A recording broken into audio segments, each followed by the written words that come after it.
Hi, everyone. We have Aitor Abonjo from Glovo. We have Catherine Bostian from Delivery Hero and Sunil Thomas from CleverTap. We're going to be talking about a new approach to growth. In fact, many people are saying that retention is the new black. I'm also saying that too. I'll be writing an article about that as well. If you don't know me, I'm Peggy on Salz. I'm, of course, the Chief Content Officer of MobileGroove Summit, but also have MobileGroove as a website, work for Forbes, and write about the industry all the time. And that's why I like this particular topic so much, because I like to be where the action is. I like to be where there are hot topics. I like to be where you guys are going to be going soon, and that's why that's so important. Now, they've given me a lot of gadgets here. I feel like Gadget Girl. So we'll do this.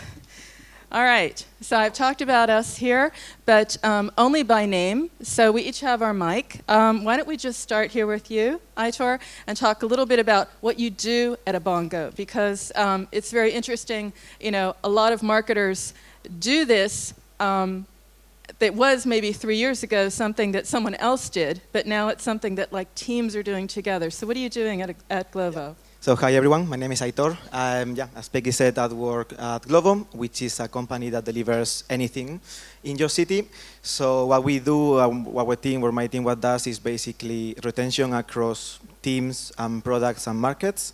So what we have is a cross-functional team with analysts and marketers, where we analyze our retention patterns and we try to basically have a strategy, all the life cycle in all the products and all the countries around. Okay, and Catherine? Hi, and good morning. I'm Catherine. I'm working at Delivery Hero. You might not have heard of us, but you've probably heard of one of our brands. We have Food Panda, Foodora, Peggy, and many others. Actually, we have 30 brands across 39 different countries on 5 continents. So it's a lot. And I work as part of the central team here in Berlin, and a big part of my job is actually building out experimentation and automation frameworks for creating better user retention and engagement.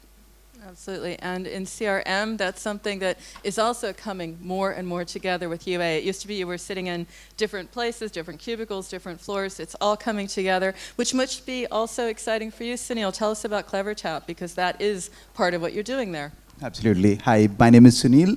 I'm co-founder and CEO at a company called CleverTap. We provide a platform today for solving for user retention for consumer brands. So an experimentation platform that moves your key metrics ahead, user segmentation, and sort of marketing automation all put together.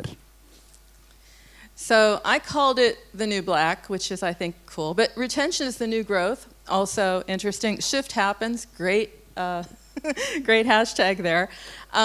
You know, there's a reason. Now, I've been in the industry for probably 20 years. I mean, it's been since there was a smartphone. And we talked about acquisition up to this point, and it was very important. In many cases, we nailed it in performance marketing. Gaming apps particularly, always my highest respect. But there's something out there, Sunil. Why are we talking about retention so much now, so much more from before? What, from your perspective, has changed? Well, it's not so much changed as to people are realizing that it's how bad it is, right? Like, I think we all end to spend a lot of money on acquisition. And the stats, especially in the mobile apps, is really stunning. I mean, when 90% of people don't open your apps for the second time, or within a week, you lose 90% of your acquired users from being active users. So these are just startling numbers to sort of throw money down the drain, so to speak. So I think, you know, it is so good, like forward-leaning companies, I mean, Glovo, Delivery, I mean, retention specialists are coming into play, designations, you know, whether it's a CRM head or it's a head of retention. These are all trends that, you know, that people realize that it's a big problem to solve. And in fact, your acquisition can get better. In fact, your ROI can get better, and so on. So it's just a shift, I think, of people realizing the problem more than anything else. Absolutely. I mean, I'm just wondering as well, because, you know, we talk about the leaky bucket problem, but now we're really talking about it, and we're understanding that acquisition, fantastic if you're losing them in X number of days, depending on the report you're reading, right, or X number of hours. App abandonment, you know, it is not what you want to be doing is basically burning your money. But what are you seeing, again, your perspective on how to look at this? Because it's a big problem, but you have to start. It is a big problem. And, we're a startup. I mean, we've been in the industry now for 6 years. But we came from being a total startup, 3 guys in the garage kind of a thing. I do talk to a lot of sort of startup founders and so on, people who are trying to launch apps. I almost call it product market fit for a startup. Like if you have solved your retention problem as you don't have resources, as you're growing up, and it's like the early investment in retention, especially to your apps, now you're ready to spend money. So for startups like that are coming up, I almost, it's as key, or I in fact advise them that this is actually product market fit. If you can get your retention percent up a little bit, that's when you can now spend money, get funding, what have you, to sort of spend on acquisition. But if you do it the other way around and it's the leaky bucket, it's just, that's a sort of a wheel that you don't want to be on. So I think it's extremely critical. New apps coming out of the block should think of it day one. Obviously, big apps, have a lot more resources and they can sort of change the machinery to focus on it. But I think it's big. I mean, I do because I'm an analyst and I look at it and I do the numbers. You do because if you're a company and you're a little bit geeky, so you and I would get into the data just a bit. But that's why I wanted to extend it to a fireside panel to sort of reality check with it. So, we're talking about a leaky bucket problem, but are you focusing on it? I'll start with you, Catherine, because you're CRM and, you play such a role in the overall UA strategy over at Delivery Hero. That tells me something is going on. There's a change in thinking there. Shift did happen. Yeah, definitely. I think, user acquisition is always going to be an important part of CRM for us, but essentially it is a leaky bucket in that you're having all of your users come in and then go out in the same moment. And that's something actually I realized a few years ago and I realized the importance of it. I was working at a very large startup in California and we were growing really rapidly, but then we actually noticed that we were getting a ton of new users, but our overall user base wasn't growing that rapidly. And what was happening was that we were actually losing users as soon as we acquired them. We had a huge number of users who were kind of these one-timer users, and we realized that we needed to start moving our investment from the acquisition to retention. And that was where it's almost like an investment plan, because when you invest in acquisition, it's kind of like a splurge. You're getting someone to take an action once, but when you invest in retention, you're investing in long-term growth and long-term active users in your company. And I think that's where you can really make an impact, and that's something that we're focused at Delivery Hero as well, in figuring out kind of what behaviors are associated with long-term retention and encouraging users to take those kind of behaviors, because that's what's going to create kind of those more loyal users to your brand in the long term. So it absolutely starts with segmentation. We'll get into that a little bit deeper later on, but Aitor, you're shaking your head, so you're saying, yes, I experience this. This is my daily job or my daily torture, whichever you want to look at it. We know there's a leaky bucket, but you have an app where you want to have people doing so many multiple things. There's so many different calls to action. Does that increase the complexity of increasing retention? Yeah, especially for understanding the user behavior and what actions or what products or what they see or what they do is not only food, which is literally everything. So from groceries to pharmacy to flowers to whatever, an iPhone. So these things we have full team only checking behavior of the users, because every action they do is increasing or decreasing the retention. And we work a lot with the UA team, because in the end they bring us the customers, and we have daily almost catch-ups and weekly catch-ups to tell them these users are really good, or this source is really good, or this basically we need to focus more on this type of customers. It's all insights between the teams, and understanding also what actions they need to do, which is for us one of the important things, like, okay, what actions, in which time, for how fast they need to do it, like they need to order one time in the first week or the first 3 days.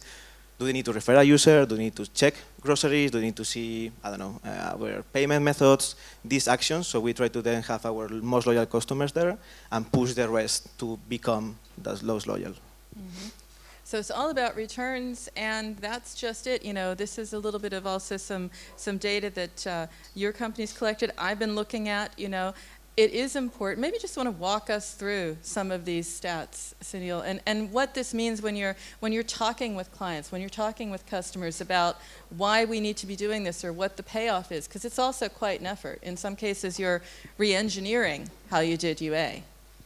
It absolutely is, and I mean, you can. I mean, I'm not going to read the numbers of the screen, but at the end of the day, it is an investment, but it is a much more valuable ROI for investment. And if you, I mean, 75% more profits, right? By increasing the lever is a lot. Like that's the other thing. If you can get your retention rates, whether it's monthly retention rates, weekly retention rates, just day 3 or day 10 retention, you know, whatever your app is like, you know, has as the key couple of retention rates. If you can get that up by 2-3%, it makes a huge difference in a sort of a year or 2 years sort of a life cycle from a pure monetization, acquisition, whatever you want to call it. The whole point here is that if you take any category and look at the category leaders, retention's what they've cracked. I mean, this is, you know, this is like the reality of thing. You know, you might call, you know, Netflix is here. You might call Netflix a big company, but you can also argue that they became a big company because they solved for retention. So it's in my head a little bit of a chicken and an egg, and the category leaders do it, and I think everybody should do it. It's just massive ROI. What is realistically, when you're thinking about, because I'm talking to a lot of people in the industry. I have 2 weekly podcasts, one just for mobile growth, another mobile presence on the iHeartRadio network. So I'm talking to UA people, 2 people a week, every week. That's a lot of people. And it's interesting. And without even bringing up the topic of retention, I'm saying, so what's next for you? And what are you doing? And what's out there? And they're saying, well, you know, it's going to be, you know, typical American thing here, more bang for the buck, right? We can't just blow all the UA money. If at the very least, the VCs won't look at it any longer. So it's getting more out of it. What is a realistic sort of beginning point? What should I be aiming for if I'm going to do this? I think it starts with metrics, what you want to measure. Like, so we work with, I mean, 8,000 apps in the app stores that use CleverTap. We have a customer success team that helps, you know, our customers sort of onboard and solve for retention. And we advise on, like, you know, 3 metrics. Like, one's your key retention rate, whether it's weekly, monthly. It varies a little bit by vertical. You know, day 10, et cetera, So whatever your key retention rate, if you will, is your first metric.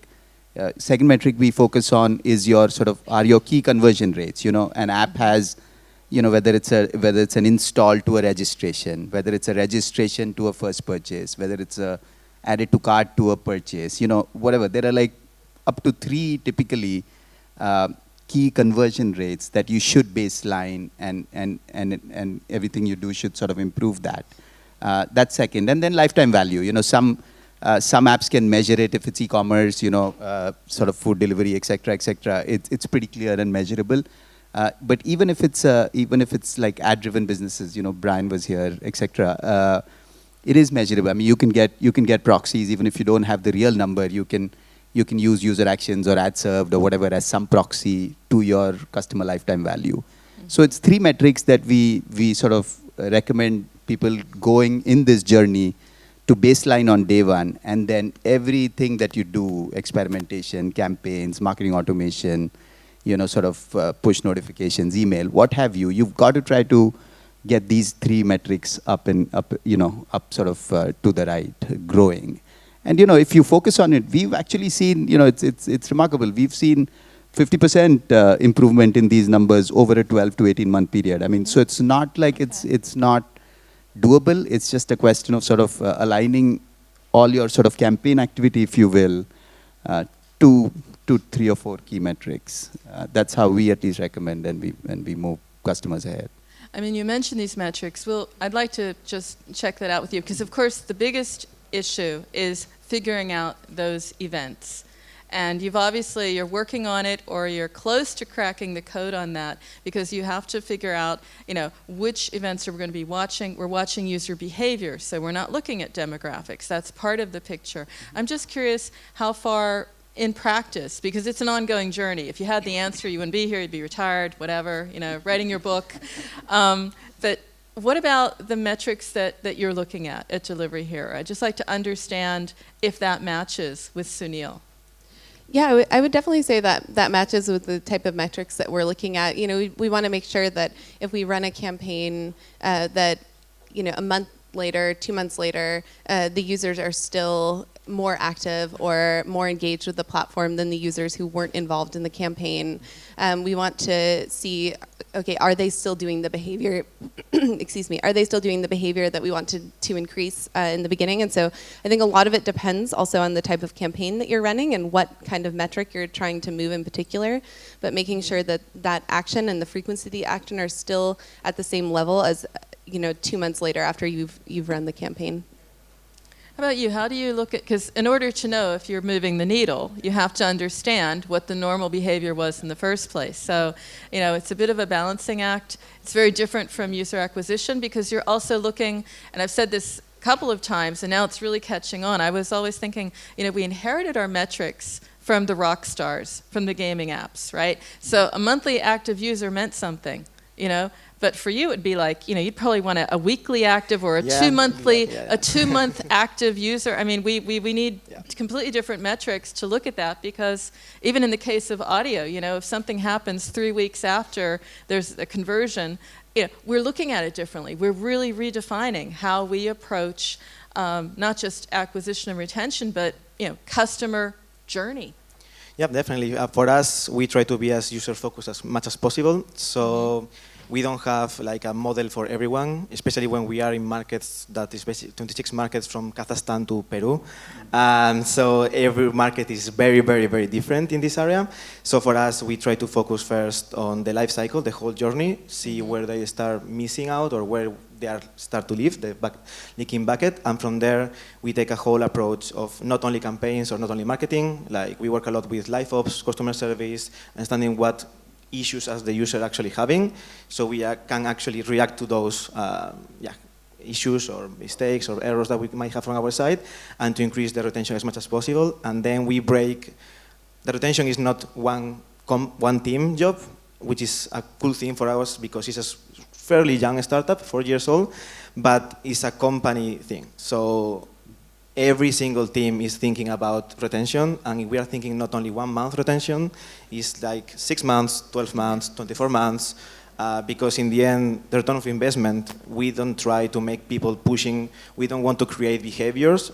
If a user orders once a week or once a month, for us it's fine, if they come the next week or the next month.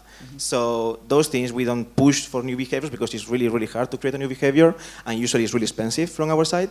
So we try to reinforce, if you're ordering once a month, amazing. But what about trying this new category? What about trying this new product that we have? If we convince them, awesome. If not, we will keep trying, but without being as pushy or spammy. Obviously, we have different users where they don't work for us or yes, but in the end, I think most of the apps have 10% of the users pay for 80% of the things. So those are the ones we want to really, really, really know and really take care. So whatever they do is good for us in the end. Yeah, so a bit of the whale hunting, but at a different level, because now it's very much about action. I have to say that I've been fascinated by this, looking at the idea that we're going beyond demographics. So I wrote an article recently. I can share it with everyone. It'll also be in the slides, and I'll be writing a blog post about this session anyway. But I borrowed off the whole idea that it's time to rethink the funnel. I never really thought there was a funnel anyway. I always thought it was more like a circle or something. This idea that everything is linear, I don't know where that came from, probably straight marketing or marketing 101. And it was the idea that we need to tear down the funnel, we need to build a pyramid, we need to look at things differently, an engagement pyramid. Now I have to say that when I wrote this article, I was actually jamming a little bit, riffing off of some of your research as well. So I called it the engagement pyramid, you call it AIC. It is part of your ongoing research, so an academic effort. Maybe you just want to walk us through this, because what I think is exciting about this is that you're looking at behavior and you're allowing that to decide the engagement action. So the campaign depends on where the user is in this other type of journey, Sunil. So why don't you walk us through it a bit? Yeah, so we developed AIC, or like you said, it's an ongoing development, but I don't know if Andy or anybody Andy from here? Feature is here, but we developed it There he is. there he is, with Feature, who's a Berlin-based, mobile growth agency, if you will. They do a lot of good work with some of our customers and with a lot of their customers. But the core to AIC is essentially user segmentation. It's one of the segmentation models we really like. And if you look at a pyramid and if you look at user behavior, there are a few people who convert, like Aitor said, the top of the pyramid is people who buy or people who spend money with you or whatever, whatever your sort of monetization thing is. And that's conversion, and that's a small chunk of your audience, really. Coming down, there are people who are interested in you. So this is a little more than the acknowledgement layer. Acknowledgement is maybe, even if you send them a notification, for example, and they click something that's interesting and come into the app, read that article or news story or whatever the notification was about, we still put it in the acknowledgement layer. Meaning, they kind of know you exist. They're not in your app per se, but they even might respond to a few notifications or email messages and so on. They sort of acknowledge that you're there. But the interest, the layer in between is a little more. It's not only that they came into and consume the piece of content that you maybe sent them over a notification or email, but now they've looked at two others. They've looked at, they're actually searching. They're finding some product. Maybe they've not bought yet, but there's just a lot more interest. And even if you break your user base into sort of a pyramid like this, and the people who acknowledge you, people who are sort of really interested in you, and people who've converted with you, gives you a foundation for engaging with them in more meaningful ways, right? I mean, there's a lot of articles about push notification sucks and I don't like it and blah blah blah. But at the end of the day, I don't think it's a channel. I mean, email sucks, right? We don't like it anyway. But so I don't think it's a channel. It's really the context and the content in the channel, really. I mean, your Uber is 5 minutes away. I mean, that's not a crappy notification. Your gate has changed from, like a lot of you have traveled. There's a gate change from like number 83 to like number 75, Those are not notifications that you don't like, and those are actually relevant and contextual. So a lot of it is content and context. It's really not the channel in many ways. And in order to get that context and content is where user segmentation is really key. And AIC is a great framework. We continue to evolve it, obviously, with Andy and team also. But it just lays a platform foundation, sort of.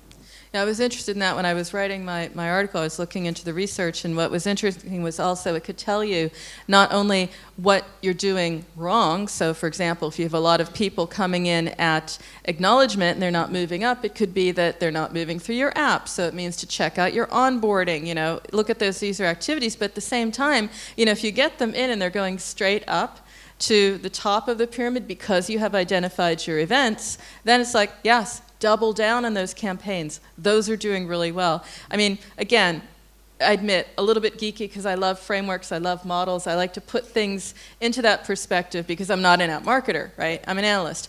But you are app marketers, and you probably are working, in similar sorts of frameworks. I mean, I would just love to have a little bit of a reality check, a little scorecard on, do we need a framework, and are these models helpful? Maybe I'll start with you, Aitor.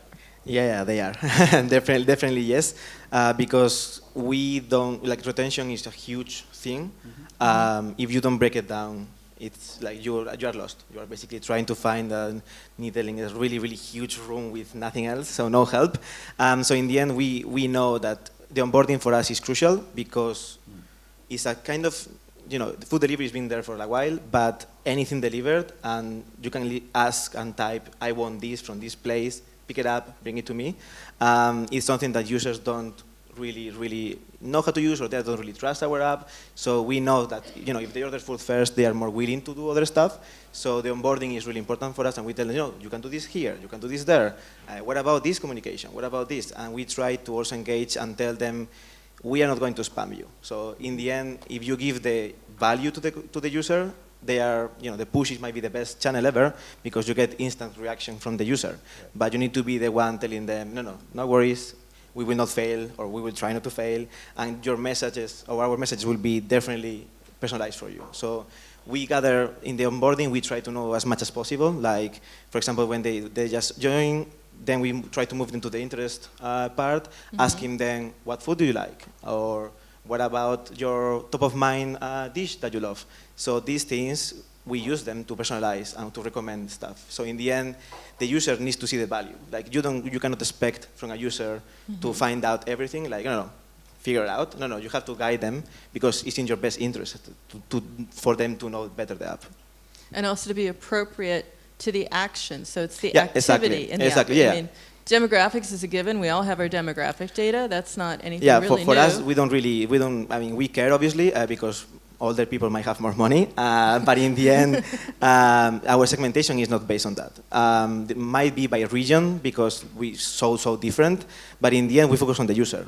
If a user is from Spain or Peru or Argentina and they behave the same, they are the same user more or less. So their actions, their events, we trigger campaigns based on everything. So it needs to feel organic. It needs to feel like now is the time for this campaign for the user, which we know based on the events. So in the end, this helps us the retention overall.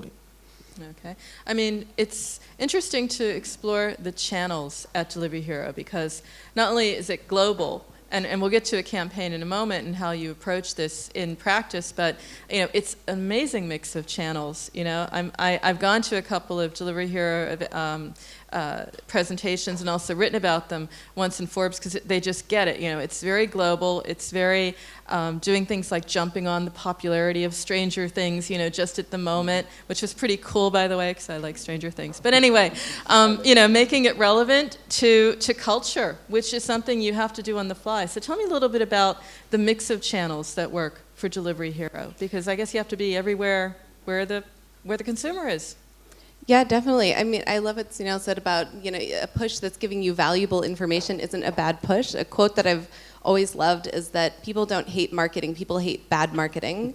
And what is bad marketing? Bad marketing is when something isn't relevant for you. And I think finding the right channel for the right user is a huge key to unlocking the puzzle of how to communicate with users. And that's what we're really trying to do in a CRM channel, is to communicate to a user in a way that they feel comfortable, that they feel like the content that we're providing to them is really valuable.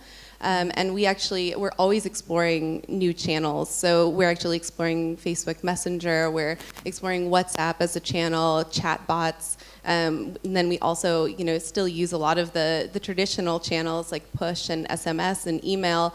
But really, one of our big things that we're working on is to try and figure out how to tailor the messages to specific users. And so figuring out, okay, this user has engaged with these types of messages historically, and that's how we should communicate to them moving forward. And so that's, I think it follows the pyramid as well. I love the pyramid structure. I almost want to duplicate it and make a mini pyramid for every segment because I feel like there are different acknowledgement, interest, and conversion means different things for different segments of users, and also in different channels. And so, yeah. Well, I know that you've been, we have the pyramid, we're geeking out a little bit, but over at Glovo, you've been looking at this, and you've built a team that's really interestingly structured, actually, to approach this. I said that I think this speaks volumes around your retention strategy itself. And since, it is Mobile Growth Summit, and we are launching Mobile Growth University, it's all about teaching, helping the ecosystem. People in here want to learn from our examples. Walk us through this a little bit, Aitor. How are you approaching retention at Glovo? What can we learn here? How can we structure for this? So as you see in the middle, is basically us, where we are cross-fractional, cross-teams, cross-locations. So in the end, we get input. You can see from the yellow bubbles.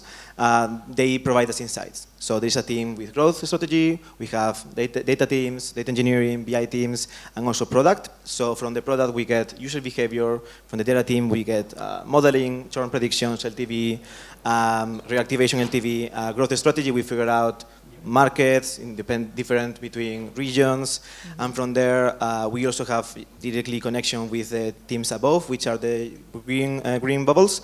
So from those we get campaigns, requests, insight, analysis, and then inside our team we are divided in two ways. One is for product, because we have so many different products, groceries, our subscription model, pharmacy, what else? Mobility soon. So this type of products needs different type of users, or the retention or the user behavior is totally different.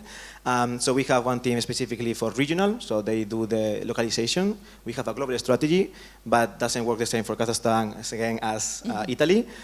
So these are the experts in those regions, and as we have the product retention. So we try to personalize and localize with the local team what refer a friend might work in Turkey, probably doesn't work in Argentina, because they have a different perspective of referring a friend. Or for example, in Eastern Europe, you don't refer a friend.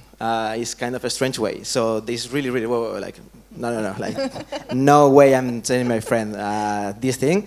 But in Spain, they love it. So, or they really want it for the voucher code. So these things, within the both teams, is where we try to make at least personalize as much as possible for the region. I've got a couple of examples here. So Yep. this is your model. You're looking at activation, retention, reactivation, some key metrics that we've heard about. Of course, LTV, always central, literally here. Tell me again how you approach life cycle. Yeah. So as you can see here, we try to break it into 3 big stages, because again, marketing brings the user. Now is, of course, their job and our job to at least try to have the first order as soon as possible. Obviously, the sooner the better. So we focus on first order rate. Then we have our monthly orders for new customers, because again, you can order once a day or 3 times a day or 5 times a day. We try to again discover the other sides of Glovo. LTV obviously is across all the life cycle, because we need to understand how much value you are bringing to us and how much money we can spend and what's the return of investment into this marketing investment. And then for retention and reactivation, we check your monthly orders on a recurrent basis. And we have, again, our strong prediction, of course, the referral rate for us, the referring a friend, is very, very important, because it reduces the CAC and is bringing, if your customers are good customers, they're going to refer most of the time good customers, which then refer good customers, and it's a cycle that helps you improve retention and reduce the cost of actual acquisition a lot.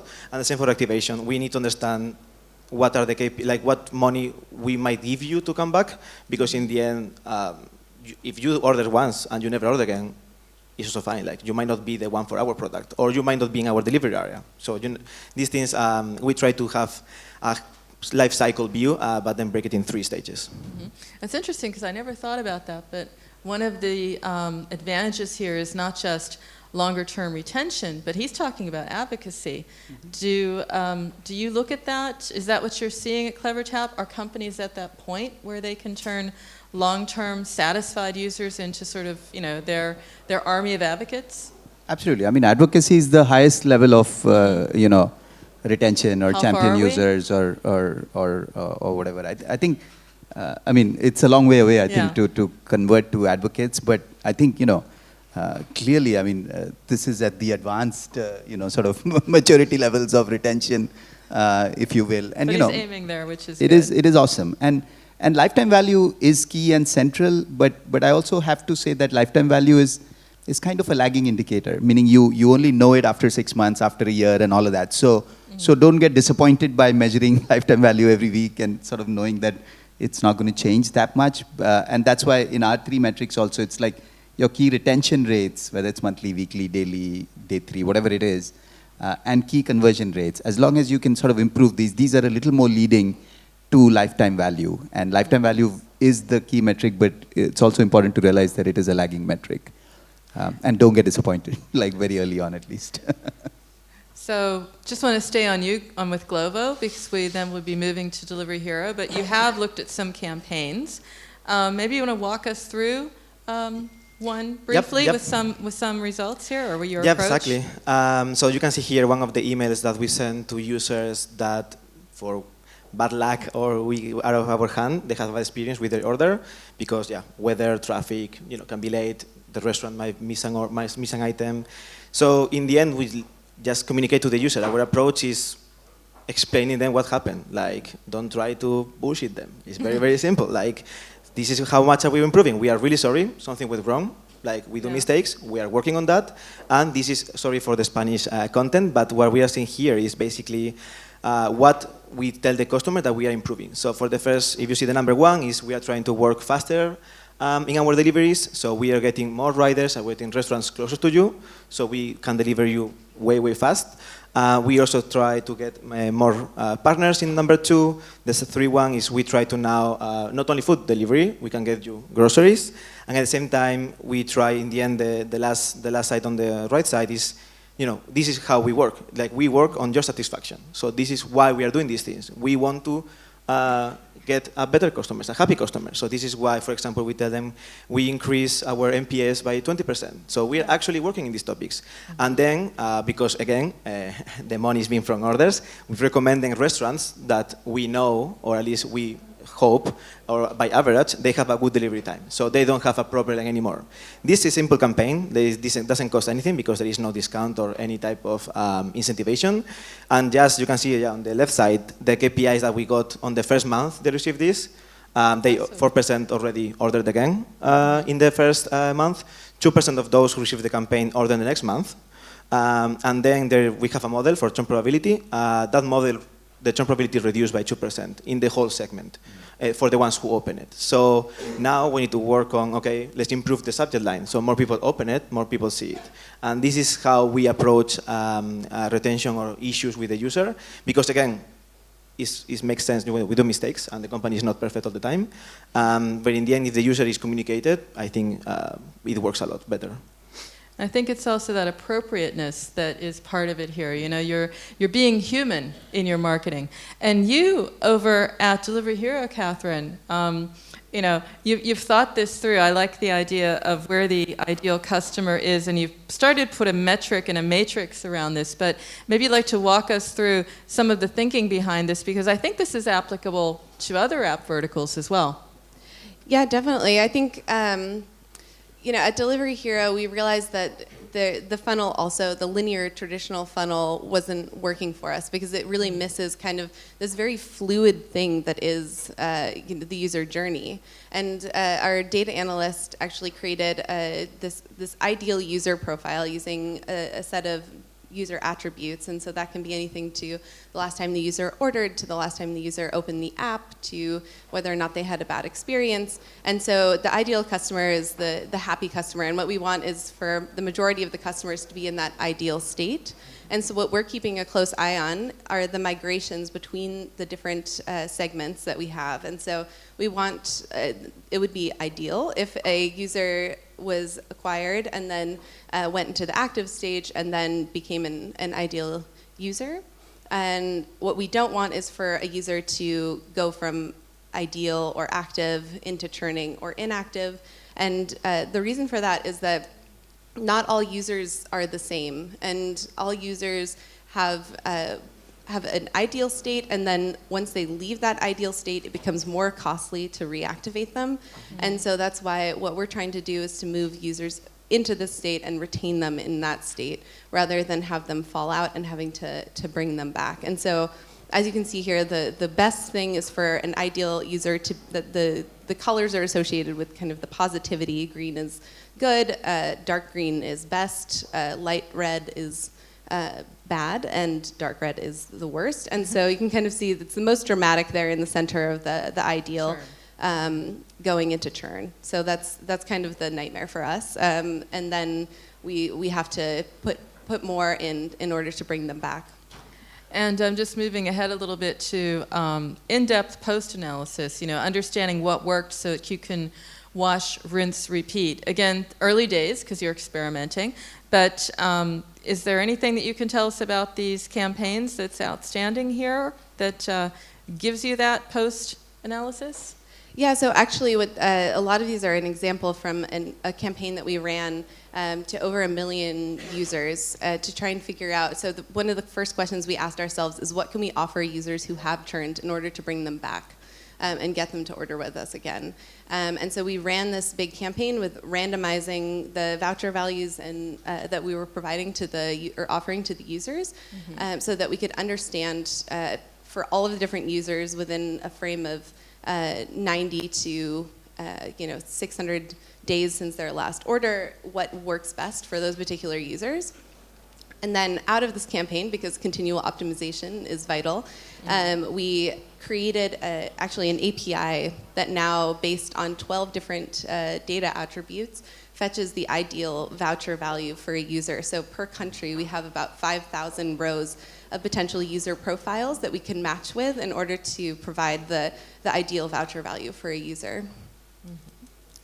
So it's very much about, I'll just skip around here a little bit. It's basically understanding that on a global level, because there's going to be different, cultural nuances or et cetera. And also a level of, it's not just how much they engage with your brand, but also, again, a level of localizing that. And you do that really well. I mean, I've done also some research into Delivery Hero about how you use local differently. So it's not just location or location-based as we know it. Maybe you'd just like to touch upon that aspect? Yeah, definitely. I think, when we went into it, we were actually a little bit surprised by just how different every market was, and how important it is that you can build such a global framework, but also maintain this kind of this local nuances, and being able to say, okay, I'm going to do something different for this market because that's what works there, and being able to test this on a scale. The experiment that we ran was across 14 countries, and now we're able to create an automation that's personalized for each market. So what we're coming to, and we're talking about some of the best brands here. You're focused on user retention. Fast-growing companies are focused on retention, and this brings me actually to a couple of your clients at CleverTap. Ones that I've written about. Hotstar, amazing story what they have been able to achieve with the last sports events. But maybe you just want to walk us through some of these to understand, where's the bar? These are fast-growing companies in regions that have leapfrogged us, I have to say. And there's a lot of lessons there to be learned, Sunil. So maybe you walk us through some of these. Yeah, lots of lessons. I mean, Hotstar is actually a premium subscription video app, if you will. It's Disney's sort of biggest property now in terms of like Disney Plus, that bucket. And again, like they do a lot of premium content. So it's like live sports events. It's like Game of Thrones, same day simulcast in different countries in the world and so on. So they have the advantage of having content, but the amount of work they've done on onboarding, and it is a subscription app, so conversion of sort of free to paid users is their biggest like conversion metric. And again, like running just sort of relevant campaigns and having this framework, like Catherine mentioned it, experimentation is so key in this thing. There's no, I wish there was a magic wand that we can wave and solve residential problem, but there's a lot of experimentation involved. And so the numbers, 3 times more click-through rates they've got on their sort of content recommendation campaigns, 12% higher average watch time per session. And this is video, and there's a lot of binge watching, so this converts a lot to per month, per year kind of a thing. And it's just amazing the amount of sort of marketing work that they do in order to sort of reel users back in. I think you mentioned it, Aitor. I think if you think of marketing as an extension of your brand, as an extension of your app, I think that's what's key. If you think of it as sell, upsell, discount, it's not going to work. So I think that's key in some of these big brands. Dream 11 again, millions of users, 5 times better conversion rates by just using data and really user segmentation. Onboarding is key because that's obviously the time you lose the most users. So a little bit of experimentation and some science in your onboarding campaigns will help a lot. Fandango, of course, more people know of this. They use recency frequency based segments. That's, we talked a little bit about AIC, but RFM, Brian mentioned it even in the morning talk for those who were here. Recency frequency, RFM is a great way of user segmentation. We do it one click in our product, etc. It doesn't matter. But if you do it, it's a way of like segmenting your users into sort of champion users at one end of the spectrum to hibernating or at-risk users at the other end of the spectrum. You get 10 segments out of it sort of for free. And again, as you track users who are going from champions down or new users going more towards becoming loyal customers and champions, you just get a lot more context for sort of engaging with them. So Fandango uses RFM a lot, and they've seen a lot of value in that. I mean, you've worked with a lot of customers. I'm just curious, can you share what you might consider to be the smartest approach to retention or the most interesting problem that you have solved with them? Because how do CleverTap comes in and does what with the client? You have to look at how they're doing their segmentation. You have to sort of, insert yourself, I would imagine. And then there's, some surprises or some amazing achievements along the way, not just in the top line numbers, but what's the smartest approach you've seen and what role did you play there? Again, I don't know if there's a smartest approach because experiment. Well, maybe your favorite. So again, just to be clear, Peggy, we are not like domain specialists. I mean, we don't know anything about food delivery or sort of other things as like people like our customers will know, right? We're not e-commerce specialists. We are not that. But all we do is get our customers into a mindset. Like, what's your let's worry about 3 or 4 core metrics. So we almost say, don't worry about open rates, click-through rates. That's all fine. I mean, those are more of the old school vanity-ish metrics, right? But retention rates, your key conversion rates, your lifetime value. So the first thing we come in and do is like, let's baseline some of these things, so because that's what you need to improve. And then we get into the experimentation mindset. I mean, our customer success almost runs like 2-3 weeks of sort of sprints, just like an engineering sprint, saying, hey, let's work on this, let's work on that, So all we do is sort of put them into a science of sort of measurement, an attitude of experimentation. And if we show continuous improvement over sort of months and years, we've seen a lot of good success. They actually, once you're in this framework of sort of measurement of your key metrics, then obviously a lot of creativity, almost like 100% of the creativity, I want to say, comes from our customers because they know their audiences, their users better. And we have the benefit of best practices because we work with a lot of apps in the same industry, etc. But it's like, it's just a mindset of experimentation and measurement and continuous improvement that we help instill, I think, is our biggest value. And also, to a level, you've come up with models that have become incredibly predictive, I think, as well. So the whole idea is, stopping churn before it starts, which is very attractive. And you can do that when you understand the data, when you understand the data en masse. I mean, these are huge companies, millions. I don't know, you know the numbers, but for some of these, not just sending out a few push notifications in a certain area, but across, entire geography. I am mindful that we have experts, we have practitioners, we have someone from the side of data and segmentation. I just want to make certain that we're taking in enough questions here, so I'll open it up just for a moment to see if anyone has questions for our panel. How much time do you spend on the new channel test, and to understand if it's successful or not, which metrics do you track? We'll try that? Okay. Yeah, thank you for the question.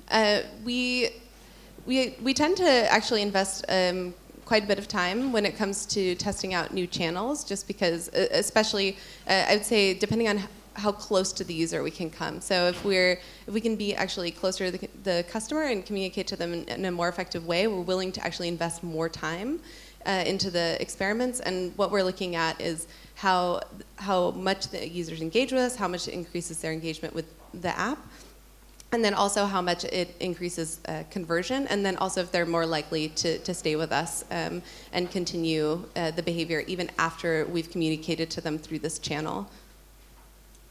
Yeah, exactly the same. Because we are here for the long term, it's not 1 week, 1 month. We basically, at least we need to do 1 quarter of time to test, especially depending on the channel. But yeah, we have a team dedicated, which is marketing tech, to find and to discover new tools and to integrate new tools. And then one of our team members is special projects. So her job actually is to find out what channel works for what of the segments, and in new channels, Facebook Messenger, WhatsApp, or even offline that we do, we're trying now a lot, what's the best channel for whatever is the goal. Yeah, and we have the benefit of sort of multiple customers, multiple geographies. We just launched WhatsApp for Business, for example. We are launching Line and Viber, before the end of this year or, early Q1. Facebook Messenger, actually 3 of these channels also, because it depends on geography a lot, like, what channel is more popular, where the users are. And obviously how robust the sort of WhatsApp for Business or, the Messenger for Business parts are. So conversations are definitely going more and more channels. Two-way is coming into play. WhatsApp for Business, one of the big advantages, it can become a nice sort of two-way channel, and so on. So these things move over time. And also always to be where your customer is, so that means all of the above. Some people are even going to go just stick with email. It happens a lot in the States. Any other questions out here that I can take? Back there?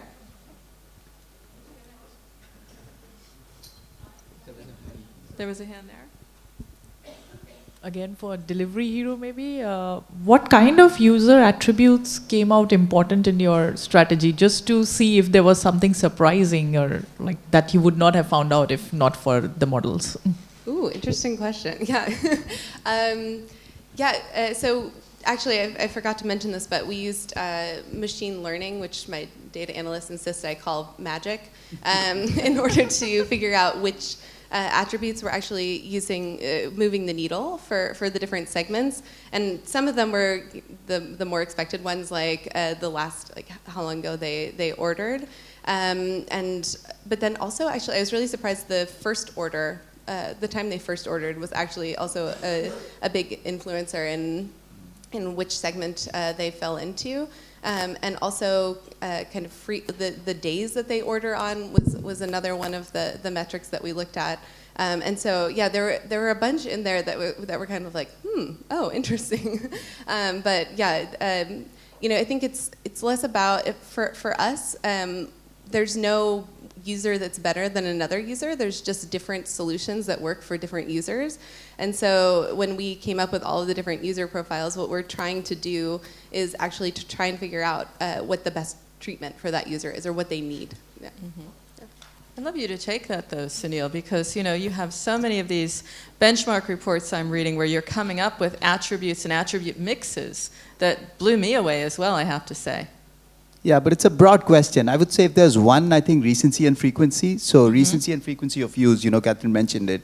But it's a very simple, intuitive model. I mean, more recently, you see your users, or more frequently, you see your users. The context is very different from somebody who your best friend. Like I keep saying this, but if I don't talk to my best friend for say 2 years, just the context of that communication is different, as opposed to the same best friend who I talk to 5 times a day. It's the same person. But just recency and frequency of sort of use or whatever. So if there's one thing I would pick is to sort of break up by recency frequency. And that sort of broadly works across different verticals is the only reason I'm picking it. But happy to talk to you, if there's a specific question on a specific vertical. So we always like to leave with a wrap up. I love this, Catherine, waking humorous way to look at, because it's always like, okay, so what's the takeaway? What's the bottom line? That's what we love when we do these sort of panels. So what do I take back with me, Monday morning to the office? And you've made a slide. You're not getting away, Aitor. I'm going to ask you too, and you, Sunil. So very quickly, wrap it up. What do I take back? How do I approach retention? Because it is so incredibly critical to future growth. Yeah, thank you. I couldn't have done this presentation without at least one GIF, so here it is. I think always base your experiments in data. Make sure that you're using an experiment-based mindset. I think that's really important because a lot of times the data will surprise you, and then also I think it's really important. I love that Sunil, you use the word creativity, and I think that's really important as machine learning and AI become more and more important in our industry. We need to be that creative mind, and that's where humans can really shine, and that's how we can actually keep up with the computers, because then we can think of the creative directions that marketing should go, and then allow the computers to help us with that. And then again, just experiment everything. Experiment, optimize, repeat, and just keep figuring out how to best reach your users. And that's, I think, where CRM and marketing in general can really shine. Great. Aitor? Yeah, basically same topics. Also understand with data, understand your users. It's easier to move users to, and if you know what's a good user for you, mapping that, understanding that is, I think for us is key, because if not, you are going to basically be reactive. So you're going to try to be too late and reactivate, or at least avoid churn when they're already churn. And yeah, test, iterate, be fast, and try to have a mindset for testing, because if not, the competitor will do it. Okay, last word for you, Sunil. What do we take back to the office Monday? We want to grasp this. We want to go for it. How do we do it? I think user segmentation and experimentation. I mean, everybody's talked about it, but I think figure out segmentation in a broader sense to break down your millions of users, hopefully, or tens of millions of users, or hundreds of millions of users, and then really experimentation is like, I don't think I agree with everything that's on the slide. Okay. And the GIF is wonderful. Yeah, can't stop looking, actually. Well, I've thoroughly enjoyed this panel. I hope you have too. I've learned a lot. Let's thank our panel for this wonderful presentation. Thank you. Thank you. Thank you.